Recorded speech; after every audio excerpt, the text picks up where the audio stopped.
A crisp and bubbly take on the Negroni. This is like a turbocharged spritz, and what's not to like about that? A Negroni Sbagliato with prosecco in it. So for this one, it's just really simple. So 30 mils of your sweet vermouth,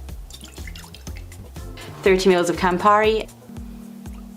We just cut a nice wedge of orange so we're prepared as well. Top with prosecco.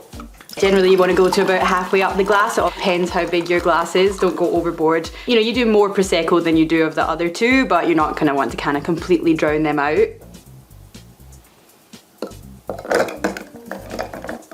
Then we get your orange wedge in here. And there we have a Negroni Sbagliato.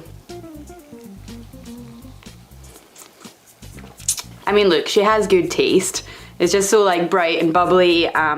The kind of acid in the prosecco sort of really like livens up those heavier flavors of the Campari and the sweet vermouth. But yeah, definitely a little bit dangerous. As I said, it's pretty turbocharged really. So maybe just one or two is enough, but delicious. Negroni Sbagliato. So now you know.